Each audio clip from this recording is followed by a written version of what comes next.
Today's topic is less of a video essay and more of a video history lesson. I'm super excited to make this video because I've been wanting to talk about this for a while now. So join me as we take a dive into Roblox's history to look up one of my favorite items in the Roblox catalog, the Void Star. But even more importantly, the super cool history behind the Void Star. It's no secret that I love customizing my character. I have a billion different outfits that I wear from the years of having premium and my minor involvement with the trading scene. It's kind of sad that few people actually try to customize their character to be something unique. Lots of players these days just use these items to make these characters. Now, I may in the future make a video talking about these different outfits and why they're not my favorite, but for now, let's focus on one item in particular, the Void Star. If you aren't a trader or an old school player, you probably have never seen this item. The Void Star is a spiky crown with some jewels on it. It looks pretty basic, but it goes with a lot of items really well due to its shape. Beautiful hair and other hats like top hats and sparkle time fedoras look really good with this item. It's a very expensive item with only 987 available copies. But why is this particular item so important, and why does it have its own video talking about it? Well, that's all because of the history, man. The history. Alright, story time. Back in 2007, Roblox ran a sort of scavenger hunt titled Mysterious Objects Cited. The archive blog post describes 4 haikus that, when solved, the user would find a special item. The haikus go as follow. Threaded fastener, twist around, face them, hold fast, lest they be faster.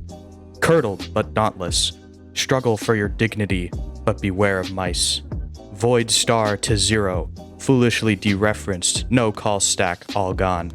And finally, Dios Achilles, one head among thousands when Ilium died in fire.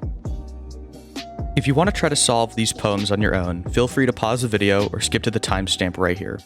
Okay, ready? Good. The first poem pertains to the screw item, as lines like twist around and threaded fastener hint at something that twists into an object and holds it in place, i.e. a screw. The second one is also pretty easy. Curdled is usually only used when talking about one thing, cheese. The last line, beware of mice, also hints to this item being the cheese hat.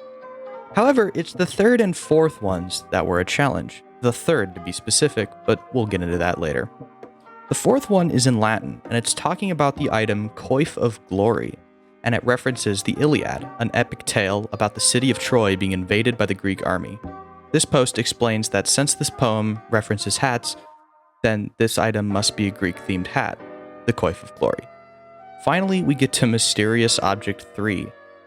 This one was extremely hard to find, and it sent users on one of the most wild goose chases I've ever seen.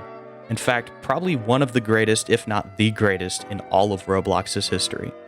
And so the quest for Mysterious Object 3 began.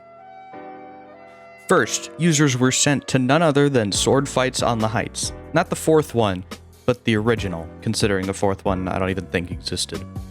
If one were to go into Roblox Studio with a copy of this game and find a specific script for Brick 3, there would be a message at the end. The message reads, the mysterious number 3, perhaps the most mysterious of all. The Garden of Proserpine, dead dreams of days forsaken.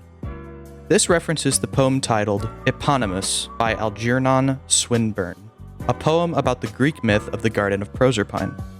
Lots of Greek stuff, huh? But that's just the tip of the iceberg on this scavenger hunt. Users then had to go look for a user by the name of Swinburne on the Roblox website. This user had a friends-only place called Here Where the World is Quiet, which you could still visit to this day. However, to play this game, one had to message Swinburne the correct answers to the previous 3 mysterious objects to get to this place via a friend request to finish the hunt. The game itself is a recreation of the Garden of Proserpine, with 4 spheres that a player had to find in the correct order to finish the hunt. The 4 spheres pertain to the first lines of the poem. Dead dreams of days forsaken, blind buds that snows have shaken, wild leaves that winds have taken, red strays of ruined springs. Now, I'm not an English professor, so I'm not going to go into detail about what these lines actually mean, but I will say what happens when all of the spheres were collected in the right order. Once the player had all 4 spheres in the right order, they would then have to visit the temple, where they would receive a text box telling them to message Swinburne a secret password. That password being Algernon, the first name of the author of the poem. If done so before the date of August 16, 2007, and if they had all of the other mysterious objects, the user would finally receive an item, Mysterious Object 3. There were only 14 winners of this item, making it one of the rarest items in the game's history. After the event was concluded, Mysterious Object 3 became the Void Star gift box, and inside, none other than the Void Star itself. Now that is what I call an event. Man, I wish Roblox would do another one of these kinds of events. I get that it would be a lot harder nowadays because the player base is so massive, but they did do something similar with the Ready Player One event. All in all, this video is just to talk about how cool this item really is, and to bring light to a long-forgotten event that, in my opinion, was one of the coolest ever. Thank you for watching, and I'll see you later.